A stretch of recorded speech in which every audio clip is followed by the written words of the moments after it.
ഇന്നൊരു Sunday special ആയാലോ? സ്പെഷ്യലൊന്നുമല്ല, സൺഡേയിലെ ഒരു വൈകുന്നേരമാണ് കേട്ടോ. നമുക്കൊക്കെ ഐശ്വര്യമായിട്ട് ഒരു ചായ തന്നെ അങ്ങ് തുടങ്ങാവേ. ഇന്ന് ചായ കുടിക്കാൻ ഞാനും കുഞ്ഞും വാച്ചേ മാത്രമേ ഉള്ളേ. അപ്പം നിങ്ങൾ വിചാരിക്കും എന്നും വേറെ ആരെങ്കിലുമൊക്കെ ഉണ്ടാവും. വെറുതെയാണേ, എന്നും ഞങ്ങൾ മാത്രമേ ഉള്ളൂ കേട്ടോ. ഇത് ഞാൻ മീഷോയിൽ നിന്ന് മേടിച്ച ടിന്നാണേ കാണിച്ചതേ. പല സൈസിലുള്ള ടിന്നുകൾ എനിക്കൊരു 22 കിട്ടി കേട്ടോ. നല്ലായിരുന്നു. ഇതും ഞാൻ മീഷോയിൽ നിന്ന് തന്നെ മേടിച്ചതാണ്. ഇങ്ങോട്ട് പുതിയ വീട്ടിലേക്ക് മാറിക്കഴിഞ്ഞപ്പം എനിക്ക് മേടിച്ചതാണ് കേട്ടോ. ഇതെല്ലാം ഞാൻ മീഷോയിൽ നിന്നാണ്, കാരണം ഞാൻ മീഷോയുടെ സ്ഥിരം കസ്റ്റമറാണ്. ഇത് മേടിച്ചത് സെയിം അളവായിരുന്നു കേട്ടോ. 1 കിലോയുടെ ആയിരുന്നേ. ടിന്നുകളെല്ലാം 1 കിലോയുടെ ആയിരുന്നു കേട്ടോ. അപ്പം അങ്ങനെ ചായയൊക്കെ തിളച്ചു. നമ്മൾ ചായയൊക്കെ ഇട്ടു. പ്രത്യേകിച്ച് കഴിക്കാനൊന്നും ഉണ്ടായിരുന്നില്ല കേട്ടോ. ഞാൻ ഇന്നലെ കടയിൽ നിന്ന് മേടിച്ച് ഏത്തക്ക ഉണ്ടായിരുന്നു, അതും കഴിച്ചിട്ട് അടുത്ത ഡ്യൂട്ടി എന്ന് പറഞ്ഞാൽ സൈക്കിൾ മേടിച്ചപ്പോൾ തൊട്ട് എന്നും വൈകിട്ട് എനിക്കുള്ള ഡ്യൂട്ടിയാണ് ഗൈസ്. മണ്ടയിലേക്ക് കയറുക, താഴേക്ക് ഇറങ്ങുക. കാരണം എന്നും വൈകുന്നേരം സൈക്കിളും കൊണ്ട് ഞാൻ മേളിൽ കയറും. കാരണം നമുക്ക് വീടിൻ്റെ ഫ്രണ്ടിലിട്ട് ഓടിക്കാനുള്ള സൗകര്യം ഇല്ലാത്തത് കൊണ്ട് ടെറസിൻ്റെ പൊക്കത്തിട്ടാണ് അവരെ ചവിട്ടാൻ പഠിപ്പിക്കുന്നത് എല്ലാവേ. അതുകൊണ്ട് രാവിലെ ഞാൻ മണ്ടയിൽ നിന്ന് താഴെ ഇറക്കും, പെരയ്ക്കകത്തൂടി ഓടിക്കും. രാവിലെ വൈകിട്ടത് മണ്ടയെ കയറ്റും, എന്നിട്ട് മേളിൽ കൂടി ഓടും കേട്ടോ. കണ്ടോ, ഞാൻ പറഞ്ഞില്ലേ, ഫ്രണ്ടിൽ നമുക്ക് ഒട്ടും സൗകര്യമില്ല. സൗകര്യം എന്ന് വെച്ചാൽ വണ്ടി സൈക്കിൾ ഓടിക്കാനുള്ള സൗകര്യം ഇട്ട് ഓടിപ്പിക്കാൻ കൊടുത്തിട്ട് നമുക്ക് മാറാൻ പറ്റില്ല. താഴേക്ക് വീഴോ ഇല്ല റോട്ടിലേക്ക് പോകുക ചെയ്താൽ എല്ലാം അപകടമാണേ. അപ്പോൾ ഞാൻ വൈകുന്നേരം ഈ സൈക്കിൾ ചുമന്ന് മണ്ടയിലേക്ക് കയറ്റേണ്ടതാണ് എൻ്റെ സ്ഥിരം ഡ്യൂട്ടി കേട്ടോ. ആശിച്ചും മോഹിച്ചും മക്കൾക്ക് ഒരു സൈക്കിൾ മേടിച്ച് കൊടുത്തിട്ട് അവസാനം എനിക്കിട്ടത് വള്ളിയായിട്ടോ. വൈകുന്നേരം സൂര്യനെ നോക്കി എന്നെ കൊഞ്ഞണം കുത്തി കാണിക്കണം നിങ്ങൾ കണ്ട. എന്നും അതങ്ങ് ശീലമായി ഗൈസ്. കാരണം എന്ന് കയറി വന്നാലും സൂര്യൻ എന്നെ നോക്കി കൊഞ്ഞണം കുത്തി കാണിക്കും. ഇല്ലെങ്കിൽ സൂര്യനും ഓർക്കാൻ വരില്ല, എനിക്കും ഓർക്കാൻ വരില്ല കേട്ടോ. ആദ്യം സൈക്കിളെ കയറുന്ന ആൾ കുഞ്ഞിപ്പെണ്ണാണേ.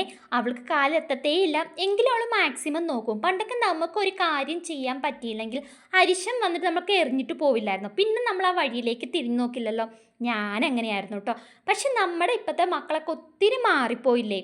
ഇത് എൻ്റെ തൊട്ടപ്പുറത്തെ വീടാണ് കേട്ടോ ഞാൻ കാണിച്ചത്. അത്ര അടുത്താണ് എനിക്ക് അയൽവക്കം. നമ്മുടെ വീടിൻ്റെ ഹോളിനകത്തുനിന്ന് കിടന്ന് വിളിച്ച അപ്പുറത്തെ വീട് കൃത്യമായിട്ടും കേൾക്കൂട്ടാ.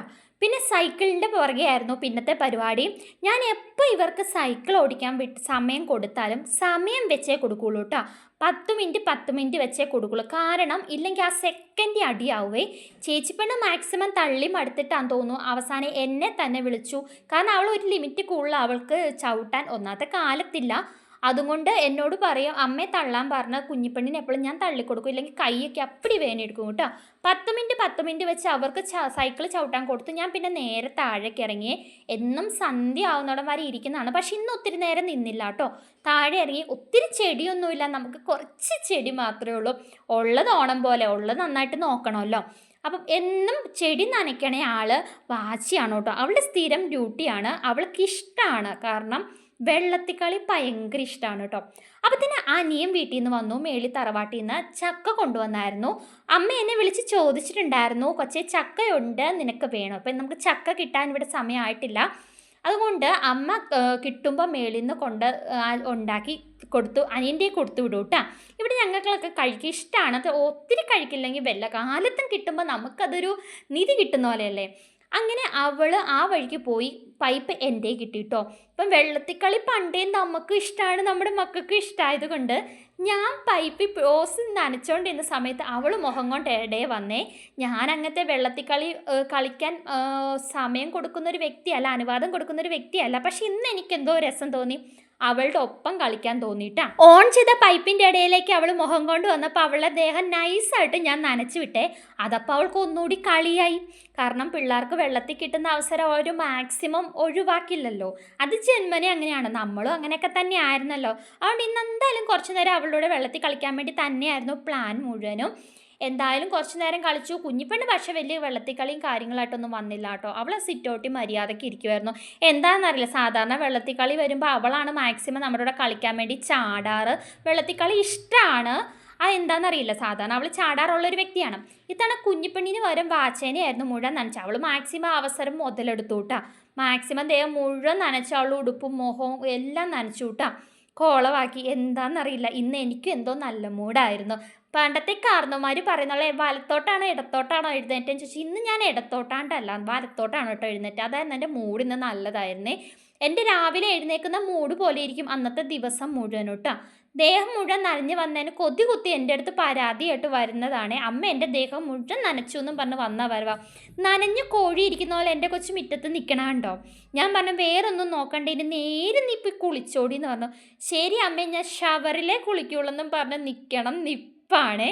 വീഡിയോ എടുത്തത് സൂയിച്ചിട്ടില്ല കേട്ടോ. ആ നോട്ടം കണ്ടാലേ മനസ്സിലാവുമല്ലോ. അടുത്ത കുളി ബാത്റൂമിലേക്കാണ്.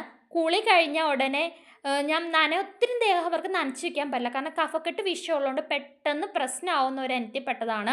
അതുകൊണ്ട് ഒത്തിരി നേരം ദേഹം നനയ്ക്കാൻ പറ്റില്ല. അപ്പം ഞാൻ പറഞ്ഞു കയ്യോടെ നീ എന്നാൽ കുളിച്ച് കയറിക്കോടി എന്ന് പറഞ്ഞു കേട്ടോ.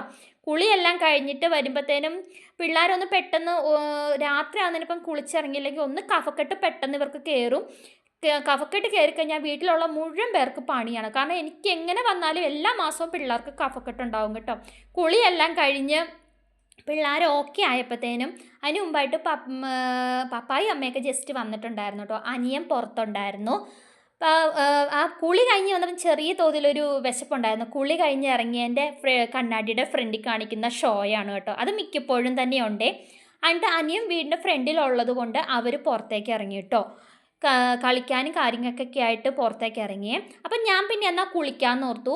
ഇത് എൻ്റെ കയ്യിലുള്ളത് ഒരു ഹെയർ ഓയിൽ ഞാൻ വരുത്തിയതാണ്, ആയുർവേദമാണ്.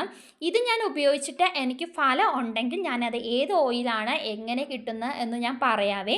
കാരണം ഇത് ഞാൻ ഓൺലൈൻ വഴി ഓർഡർ ചെയ്താണ്. ഫേസ്ബുക്കിലും യൂട്യൂബിലൊക്കെ കണ്ടത് വെച്ച് എനിക്ക് മനസ്സിലാക്കിയത് കൊണ്ട് ഞാൻ മേടിച്ചാണ്. ഇതിൻ്റെ കൂടെ നമുക്കൊരു ഷാമ്പൂവും കൂടി കിട്ടുന്നുണ്ട്.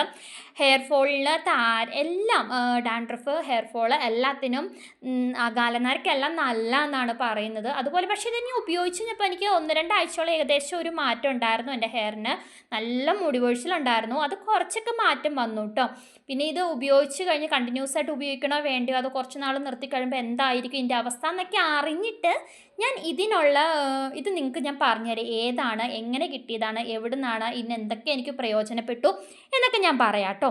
അപ്പം ഞാൻ കുളിക്കാൻ പോവാം. അപ്പം വീഡിയോ ഇഷ്ടപ്പെടുവാണെങ്കിൽ ഒന്ന് ലൈക്ക് ചെയ്യാനും സബ്സ്ക്രൈബ് ചെയ്യാനും ഹൈപ്പ് ചെയ്യാനും മറക്കല്ലോ. Okay guys, by.